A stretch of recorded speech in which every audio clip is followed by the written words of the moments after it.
মৰম ল'বা আমি দ্বিতীয় অধ্যায়ত মহাত্মা গান্ধী আৰু ভাৰতৰ স্বাধীনতা সংগ্ৰামৰ ওপৰত বিশদভাৱে আমি আলোচনা কৰিলোঁ। ইয়াত অসহযোগ আন্দোলন কিয় কেনেকৈ হৈছিল, সত্যাগ্ৰহ কি, আজাদ হিন্দ ফৌজ, ভাৰত পাকিস্তানৰ মাজৰ সীমাৰেখা, আইন অমান্য আন্দোলন, এই গোটেইখিনি কথা আমি আলোচনা কৰিলোঁ। আজি আমি আলোচনা কৰিম তৃতীয় অধ্যায় অসমত ব্ৰিটিছ বিৰোধী জাগৰণ আৰু কৃষক বিদ্ৰোহ। অসমত ব্ৰিটিছ বিৰোধী জাগৰণ আৰু কৃষক বিদ্ৰোহ এইবিলাকৰ ওপৰত আমি আলোচনা কৰিম।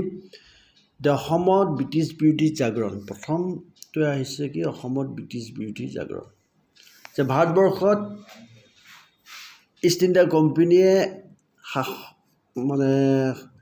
যেতিয়া বেপাৰ বাণিজ্য কৰিবলৈ আহিল, বেপাৰ বাণিজ্য কৰাৰ চলে গোটেই ভাৰতবৰ্ষখন তেওঁলোকে কি কৰিছিল, শাসনৰ তললৈ লৈ আহিছিল।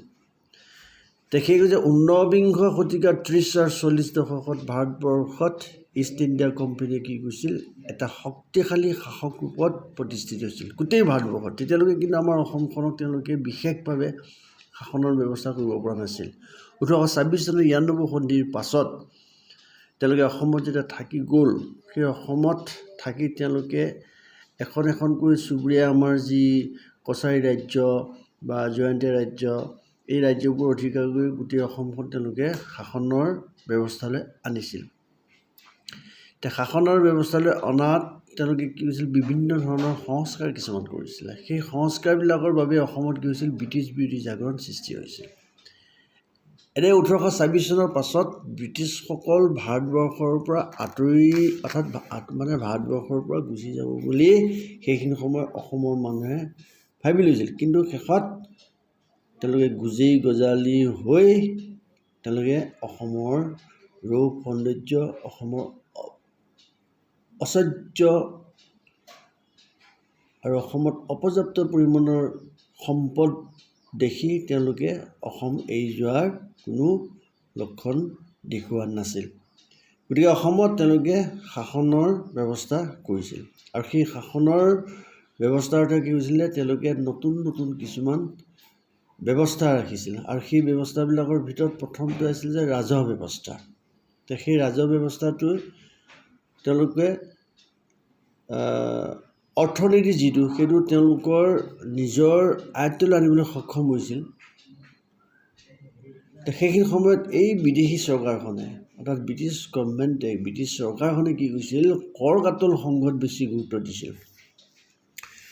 কৰ কাটল বেছি গুৰুত্ব দিছিল। কিন্তু সেইখিনি সময়ত অসমত থকা দৰিদ্ৰ প্ৰজা বা কৃষকসকলৰ ওপৰত তেওঁলোকৰ কোনো দয়া মৰম নাছিল। যে এই কৃষকসকল অসমৰ ৰাইজ দুখ দুৰ্দশা পৰিছিল যদিও তেওঁলোকক উদ্ধাৰৰ কোনো ব্যৱস্থা কৰা নাছিল। এতিয়া সেইকাৰণে ব্ৰিটিছৰ বিৰুদ্ধে অসমৰ মানুহবিলাকে এক জাগৰণ সৃষ্টি কৰিছিল। কিয় সৃষ্টি কৰিছিল, ইয়াৰ কিছুমান কাৰণ আছে। সেই কাৰণবোৰ হ'ল আমি এতিয়া আলোচনা কৰিম।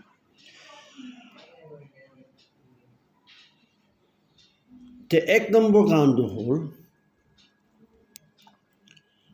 ব্ৰিটিছ চৰকাৰৰ নতুন ভূমি ৰাজহ বৃদ্ধিৰ নীতি আৰু মুদ্ৰা অৰ্থনীতিয়ে কি কৰিছিল, অসমীয়া সৰ্বসাধাৰণ মানুহৰ মনত এটা তীব্ৰ অসন্তুষ্টিৰ সৃষ্টি কৰিছিল। যে যিটো অৰ্থনৈতিক ব্যৱস্থা, ইয়াৰ আগলৈকে আমাৰ বিনিময় প্ৰথাৰ দ্বাৰাই আমাৰ গোটেই অৰ্থনৈতিক ব্যৱস্থাটো শক্তিশালী হৈ আছিল। কিন্তু তেওঁলোকে যেতিয়া ভাৰতবৰ্ষৰ লগতে আমাৰ অসমতো যেতিয়া ব্ৰিটিছসকলে শাসন সংস্কাৰ কৰিছিল, তেতিয়াই কি হৈছিলে, অৰ্থনৈতিক যিটো সংস্কাৰ, সেইটো সংস্কাৰৰ ফলত মুদ্ৰাৰ ব্যৱস্থাটো কৰিলে আৰু সেই মুদ্ৰা ব্যৱস্থা হোৱাৰ লগে লগে আমাৰ অসমত কি হ'ল, এটা মহাজন শ্ৰেণীৰ সৃষ্টি হ'ল। যাৰ ফলত অসমীয়া প্ৰজাই সেই মহাজন শ্ৰেণীৰ পৰা টকা ধাৰ লৈ বিভিন্ন ধৰণৰ কৰ্মকাণ্ডবিলাক কৰিবলগীয়া হৈছিল। গতিকে এই মহাজন শ্ৰেণীটোৰ ওচৰত আমাৰ মানুহখিনি কি হৈছিল, ধৰুৱা হৈ গৈছিল। তেওঁলোকক কি কৈছিলে, সেই মাৰোৱাৰী, বেপাৰী বা বঙালী এই শ্ৰেণীৰ মহাজনসকলৰ ওচৰত আমাৰ কি হৈছিল, ধৰুৱা হৈ গৈছিল। তেওঁলোকৰ ওপৰতে আমি নিৰ্ভৰ কৰি চলিবলগীয়া হৈছিল অসমৰ সেইখিনি সময়ৰ মানুহখিনিয়ে। আৰু এটা কথা কৈছে যে আত্মনিৰ্ভৰশীল আছিল আমাৰ সেইখিনি সময়ত। গতিকে ধন ঘটাৰ কোনো সুবিধাই আমাৰ নাপালে। গতিকে তাৰ উপৰি কি হৈছিলে, বজাৰ ব্যৱস্থাটো একেবাৰে সীমাবদ্ধ আছিলে, যাৰ ফলত অসমীয়া মানুহখিনি জুৰুলা জুপলা হৈ পৰিছিল। এইটো এটা কাৰণ।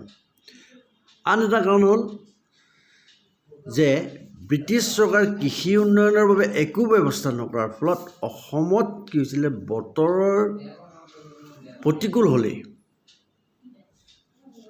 খাদ্য শস্য উৎপাদনত বিঘিনি ঘটিছিল আৰু অৱধাৰিতভাৱে অসমীয়া প্ৰজাগণ দুৰ্ভিক্ষৰ কবলত পৰিছিল, দুৰ্ভিক্ষ হৈছিল।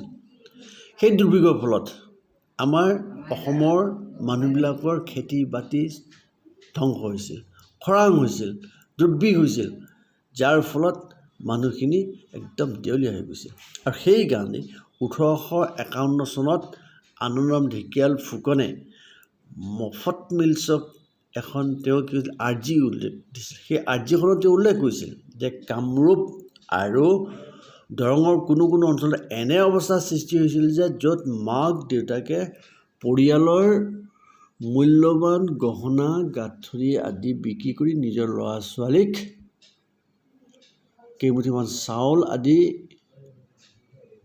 ব্যৱস্থা কৰি দিছিল।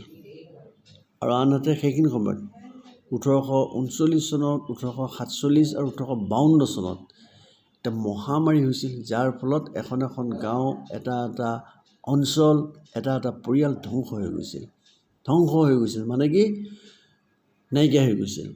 তো সেইখিনি সময়ত কিন্তু আমাৰ এই চৰকাৰখনে কোনো ধৰণৰ সাহাৰ্য দিয়াৰ ব্যৱস্থা কৰা নাছিল। 2 নম্বৰটো আছিলে যে ইংৰাজে সেই 19 শতিকাৰ আগভাগত উজনি অসমত চাহ বাগিচা স্থাপন কৰিছিল, চাহ বাগিচা খোলাৰ ব্যৱস্থা কৰিছিল।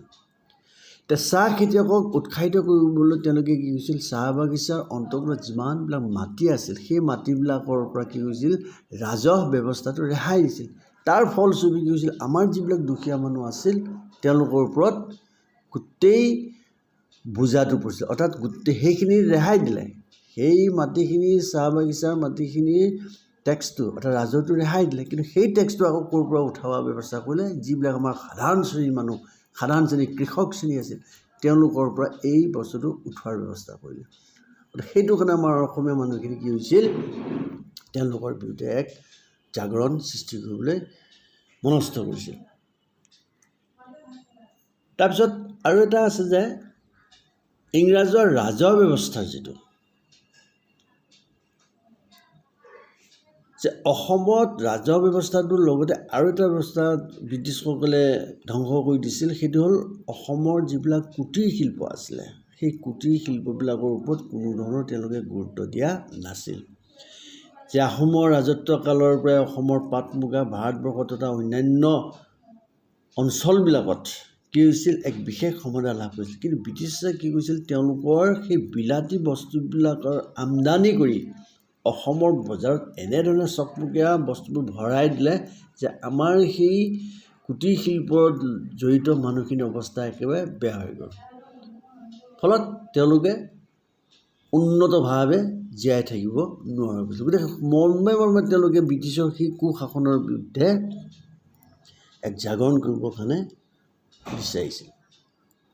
তাৰপিছত আন এটা কাৰণ হ'ল কি, যিহেতু ব্ৰিটিছসকলে ভাৰতবৰ্ষৰ লগতে অসমতো শাসনৰ ব্যৱস্থা কৰিছিল, তেওঁলোকে ভাৰতবৰ্ষৰ লগতে অসমৰ যি শাসন ব্যৱস্থা সেই শাসন ব্যৱস্থাটো পৰিচালনা কৰিবৰ কাৰণে তেওঁলোকে কলিকতাৰ পৰা কি কৰিছিল, শিক্ষিত বাঙালী লোকসকলক লৈ আহিছিল।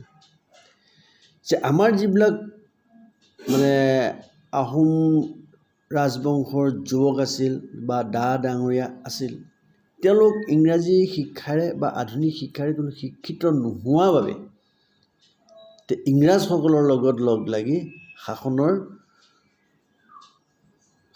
লগত জড়িত হ'ব পৰা নাছিল। অৰ্থাৎ শাসন ব্যৱস্থাত আমাৰ সেই ডা ডাঙৰীয়াসকলে কোনো ধৰণৰ ব্যৱস্থা কৰিব পৰা নাছিল, যাৰ ফলত বাঙালীসকলে সেইখিনি সময়ত অসমৰ শাসন ব্যৱস্থাত হৰ্তাকৰ্তা হৈ আমাৰ ডা ডাঙৰীয়াসকলক কি কৰিছিল, কৰ্মসংস্থান হেৰুৱাইছিল।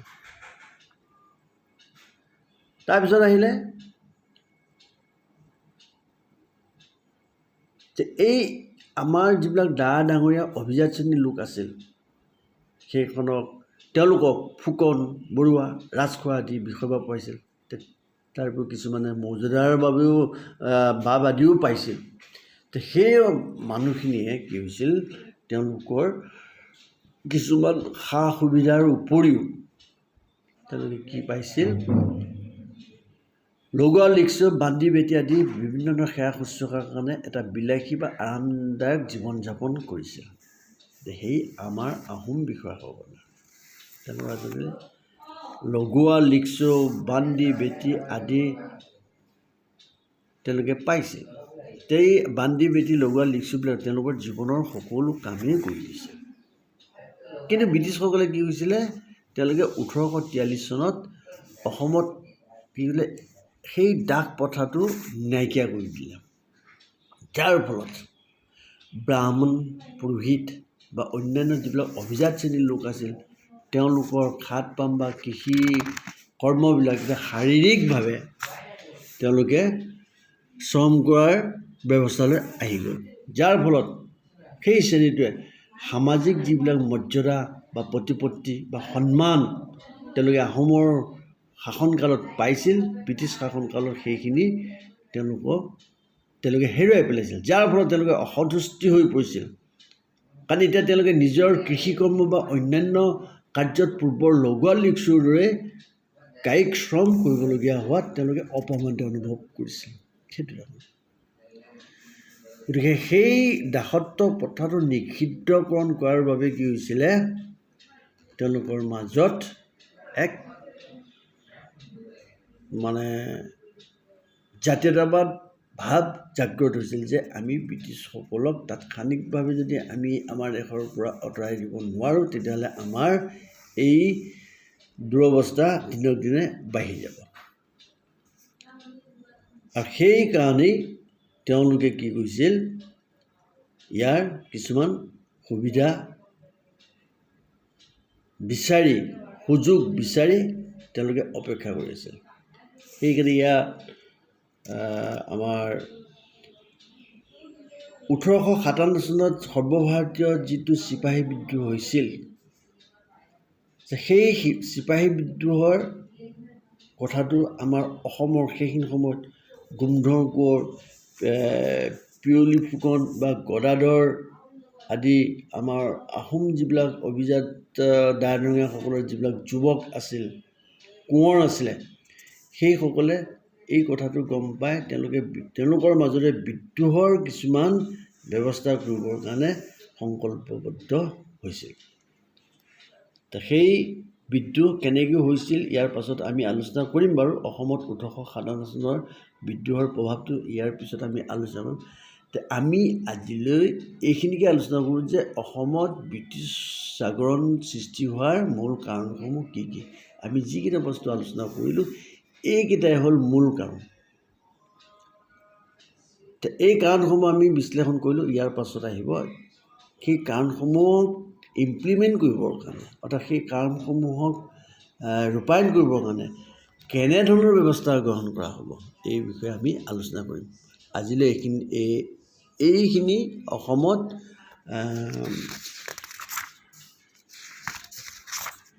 ব্ৰিটিছ বিৰোধী জাগৰণ, ইয়াৰ কাৰণসমূহ আমি আলোচনা কৰিলোঁ। তোমালোকে এই কথাখিনি সুন্দৰকৈ কিতাপত পঢ়িবা, আৰু কিবা অসুবিধা থাকিলে মোৰ হোৱাটছএপত আলোচনা কৰিবা। ঠিক আছে, আজিলৈ থাকক এইখিনি।